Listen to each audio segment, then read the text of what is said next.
don't know who needs to hear this, but the Golden State Warriors are still very much so the team to beat heading into this upcoming season. Steph Curry, Klay Thompson, Draymond Green, the big three, the big core, the OG core, they're still here.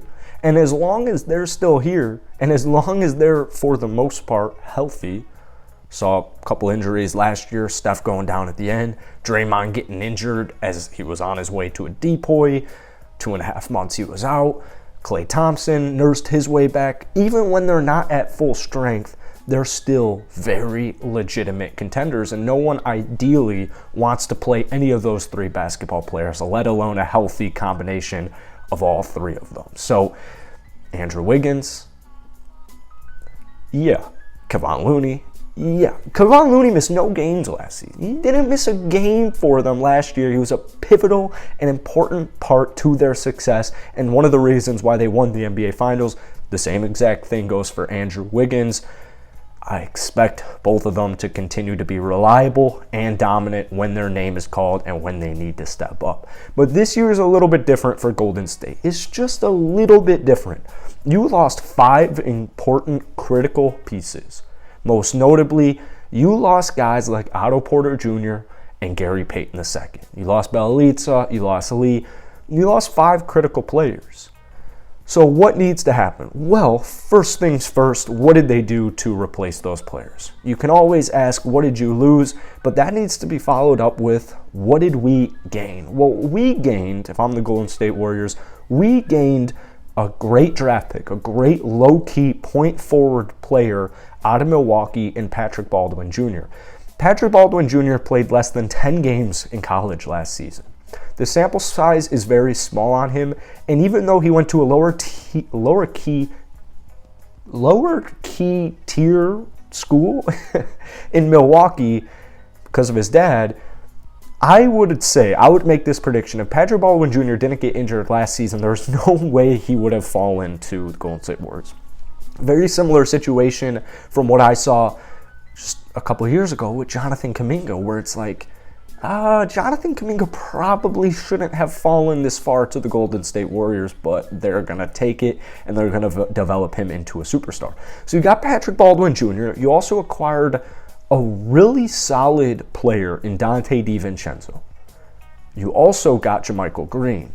So that gives you a little bit of depth. It gives you a little bit of veteran presence, and it's going to pay off dividends. Even if JaMychal Green at 32, these guys still got to find their role and their purpose on this team, although since they're veterans, I don't think that will last long, or it won't take long because they know what they're doing. They're good at multiple different things. But with JaMychal Green, it's like, this is going to help with resting Draymond Green. This could very well be the last year we see this big three dynasty together. Before we get any further in this video, if you guys enjoy it and you want more, I post daily. So hit that like button, hit that subscribe button, and go ahead, drop a comment down below. Where do you predict the Golden State Warriors will come in by the end of this season? But the pivotal part about the Golden State Warriors' success this upcoming season is going to rely heavily in their youngsters.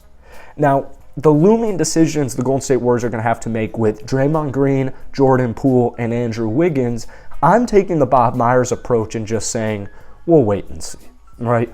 We'll wait and see. I think Jordan Poole will get an extension. I think Andrew Wiggins will get an extension. And if I had to guess, if they were going to lose one of those 3 players, my guess would be Draymond Green. But like I said, I don't even want to get into that. I don't even really want to touch on that because we'll wait and see. Things change, and things can change fast. So we'll let that situation marinate. But it's going to come down to 3 critical young players who are looking to take either second or third year leaps in Moses Moody, Jonathan Kuminga. You have James Wiseman finally fully healthy. I can't wait to see him play. And then you also have more lower key players, guys like Mac McClung, G League Rookie of the Year last year. Mac McClung won G League Rookie of the Year, and for some reason, although he is on a non-guaranteed contract, hopefully he ends up making the team by the time you see this video, hopefully he's playing. The Los Angeles Lakers, it was probably one of their biggest low-key fumbles of recent. Like, they've fumbled a lot in the last couple of seasons since their championship, but I really don't know how they didn't like what they saw from the 3 Summer League games Mac played for him. And like I said, he won Rookie of the Year last year in the G League, and he was very close to winning G League MVP. So not only did he almost win Rookie of the Year, but he also almost won MVP. I don't know how they let him slip when they could use players like Mac McClung. Anyways, one man's trash is another man's treasure. And the Golden State Warriors, I think if Mac McClung ends up making this roster and he ends up just having any opportunity, even if it's at the G League level, he can be a part of this Warriors team in the long run. You have some enticing, interesting players, guys like Trevion Williams on a camp contract, Pat Spencer on a camp contract, not too big on him. You also have Ryan Rollins. This is just a really deep, talented team, but like I said, it's going to come down to, I think, 3 players is just how far can this team really go? Because when you have your big 3, when you have that veteran big 3, they're going to get you to the playoffs, and they're going to get you in a position to win it all, regardless of who else is on the team. That's how good the starters are on the Golden State Warriors, which we saw in full effect last year when they ended up winning the NBA Finals, right? So this isn't news to any of us. We know this is a dynasty. They've won 4 times in the last 8 seasons, and it's one of the most impressive things I've ever seen with my own 2 eyes. Like I said, this might be the last year, but I'm going to savor every second of it just in case it is. But Jonathan Kuminga is looking to take that leap. We saw an improved and increased Jonathan Kuminga in his role last season as far as the season went on, right? When Jonathan Kuminga first got in, he was still playing. Kuminga still played most of last year. He only missed a couple of games. But once injuries either came to Draymond Green or guys started needing more rest or just illnesses, whatever the case may be, we saw in the middle of the season an increased production and an increased role for Jonathan Kuminga. Expect that to rise significantly heading into this upcoming season. If you've been watching this channel, you know my thoughts on Moses Moody. I think Moses Moody is going to have a Jordan Poole breakout season this upcoming year, and it might even make the Jordan Poole decision a lot more easy. However, I think Jordan Poole has the potential to be that third Splash Brother to fill in for, I know he averages only 4 assists per game, but my point is this: Jordan Poole is really good at basketball. I think Moses Moody is at that point in his career where he's had experience. He's been in this league.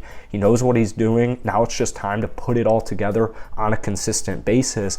And I think we're going to see a breakout season for Moses Moody, especially with your eyes. James Wiseman, if you have a fully healthy James Wiseman, I don't care how many minutes he's getting, he's giving you double digits.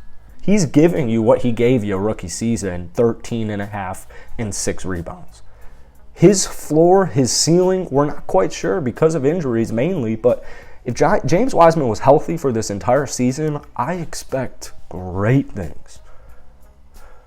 The development of those 3 specific players, even guys like Patrick Baldwin Jr. and some of their lower key players, young players, it's going to make the decisions a lot more either easy, or you're going to have at least more options and you're going to be able to evaluate it and go from there. But like I said, first things first, back to back. Let's go back to back, right? So that's what the Golden State Warriors are looking to do here.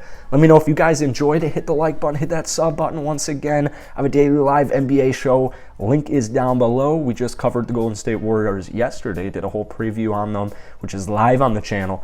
And I also have all my links down below if you want to follow the Twitter or the Instagram. So appreciate all you guys. Let's try and hit 100 likes. Drop some love for the Dubs down below. Tell me, who is the breakout player of those 3? Is it going to be Moses Moody, James Wiseman, or Jonathan Kuminga? Peace.